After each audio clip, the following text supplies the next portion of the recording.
We have breaking news in Ukraine. The first of the American supplied F-16s has crashed.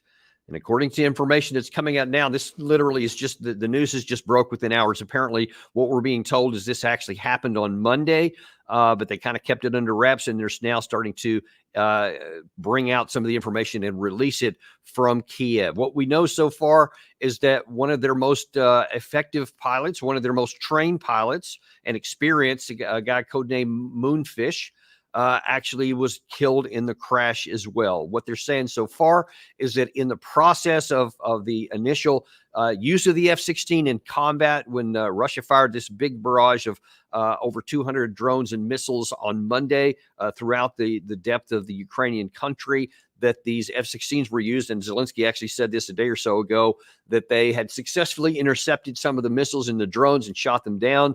What he didn't tell us at the time was that they lost one of their aircraft in the process. What's being claimed right now is that it was pilot error, they say, is resulted in that. And they also have said that they're going to bring an international consortium of experts to do an analysis of exactly what happened. So maybe we'll actually find out what truly happened. But I'm a little skeptical that pilot error caused the death of a pilot, because even if you make a mistake, in many cases, depending on the severity, of course, you can eject, or if you're hit, you can eject too. But given that the pilot was killed and in the process of trying to shoot down aircraft, trying to shoot down drones and missiles, it seems at least plausible that it was actually enemy fire. And of course, I'm sure that if that was the case, that Ukraine is not going to want to admit that. They're not going to want to say, hey, in the very first combat engagement, we lost one of our pilots. But look, the bigger issue is they did. And in the very first combat action, one of the planes was lost. And some reports are coming out that's still yet to be corroborated, but evidence suggested it could well be accurate that at least two of the F-16s were actually destroyed on the ground. Apparently, some of the video footage that the Ukraine side released about the preparation for the use of these F-16s on the ground in Ukraine included information in the background, which was geolocated and then later used by the Russian Air Force to knock out with their own missiles. So we'll have to see what ends up happening with that. But let's look at the bigger issue here. You know, so many people have put so much stock in this, that the F-16 was going to make this big difference. You know, they wanted to hesitate from saying, well, this is the silver bullet, it's going to make a difference. But yet that's kind of how they portrayed it anyway. Many in the West have said this is going to be a big change. It's going to make a big difference. It's going to maybe turn the tide, and it's going to show the Russians that they can't fly unimpeded. It's going to shoot down all the drones and the missiles that it goes up against, etc. But listen, as I've been saying from the very first time this was even announced, even before it was official, there's no panacea in an F-16. F-16 is a very fine plane. It does a good job for the United States, but it's no magic bullet. It's a plane, and it can be shot down like anything else. American pilots, with all of our systems, have long feared Russian air defense and Russian air-to-air missiles. So even our own trained pilots would be concerned about going against Russian aircraft and Russian anti-aircraft missiles and Russian fighters in the air.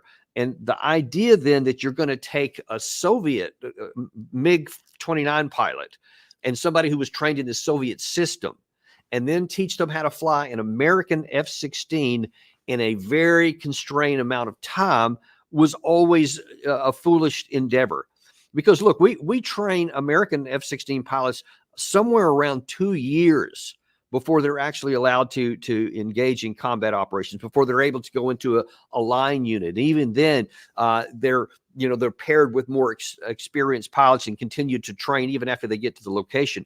But now then we're talking, a handful of months. And by the way, it's not just the limited amount of time that these pilots have had. It's also the fact that they had to first learn English.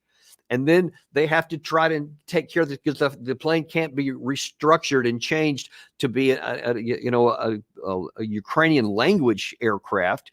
It's just not as simple as it may seem. In fact, it's much more difficult than it actually seems. And we had a glimpse of this back in February, because a lot of the training was initially done with Danish F-16s, and some of the training was done in that country. And we had this report, you may recall.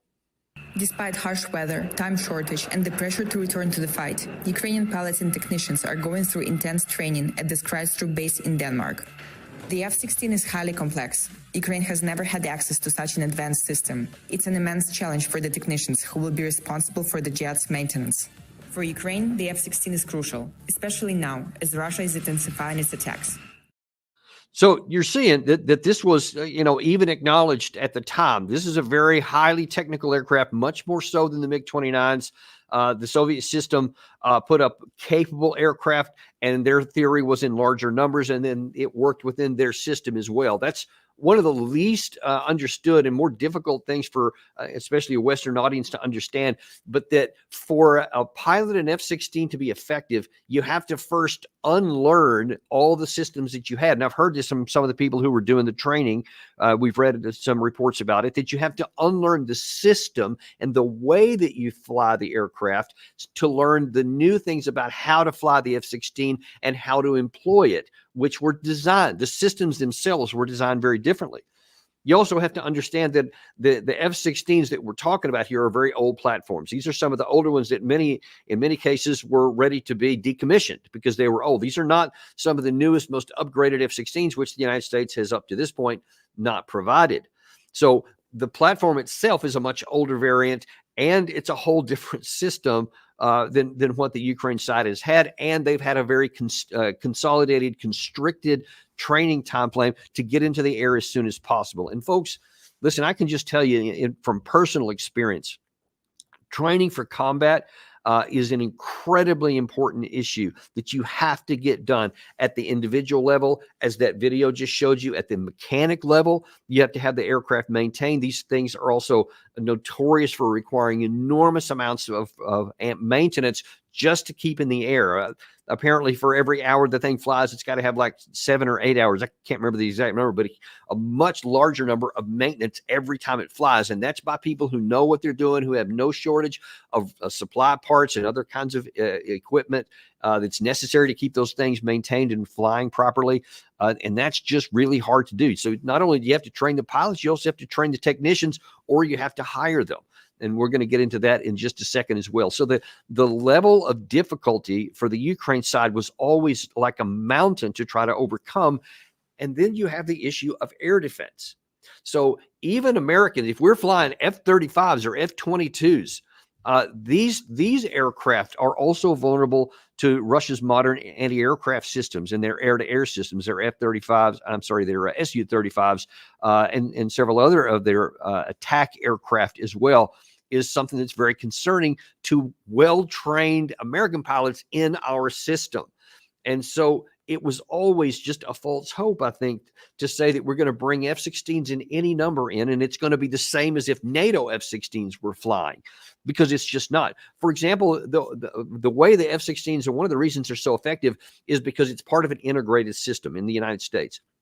You have AWACS, you have ground radars, you have other communications that are going on, oftentimes air to air, ground to air, et cetera. And it's in kind of this meshed up system so that the thing is able to operate in coordination with any ground attack forces, et cetera, so that they have a really good idea of what they're going after, both the anti-air and the anti-missile threat, as well as what's going on in the threat, to be able to attack a ground target or to shoot down, like that the U.S. did with some of our F-16s in the Middle East a few months back when Iran attacked Israel. But those things were kind of forgotten. So we've been talking all this time about these things coming in. Zelensky has been talking ad nauseum, and then earlier this month, I think it was on August the 4th, the F-16s were finally on the ground. The pilots were reported to be trained up and ready to go. And here's how Zelensky put it on that day. Наших сил оборони. Ми часто чули у відповідь слово «це неможливо», але все ж ми зробили можливим те, що було нашою амбіцією, нашою оборонною потребою. А тепер це дійсно реальність у нашому небі. F-16 в Україні. Яка кількість, поки що та кількість, яка є в Україні, поки що та кількість пілотів, які вже навчені, цього ще недостатньо. Позитив є в тому, що ми очікуємо додаткових F-16. Позитив є в тому, що наші хлопці зараз, багато хлопців зараз навчаються.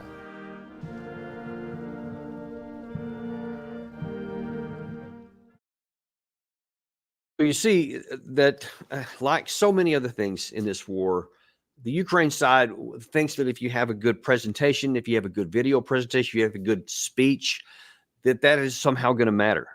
Folks, I'm just telling you, it doesn't matter how lofty and rhetorically soaring your words may be.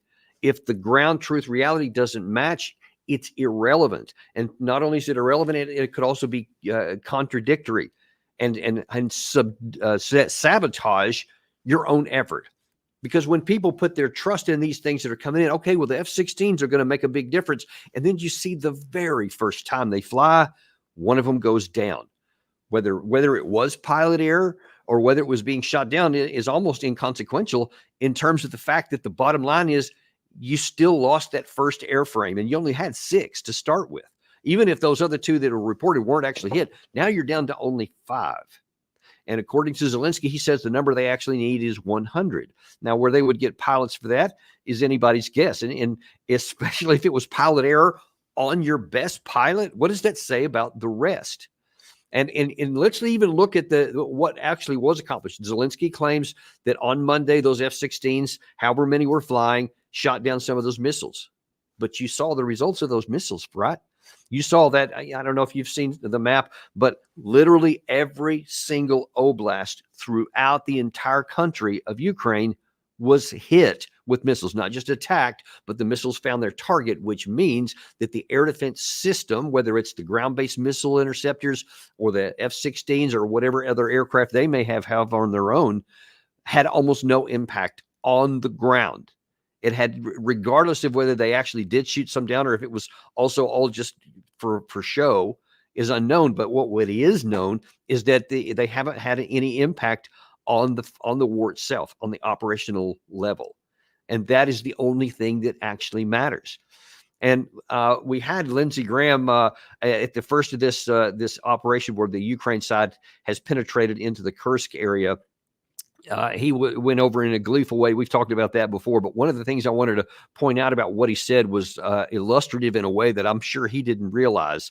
And he was talking about the F-16 pilots while he was there. Listen to what he says, because there's one big admission he doesn't realize he's about to make. When it comes to F-16s, way too long. They're here. Let's use them. Let's train Ukrainian pilots. When I talked to President Zelensky just a few minutes ago, if you're a retired F-16 pilot and you're looking to fight for freedom, they will hire you here.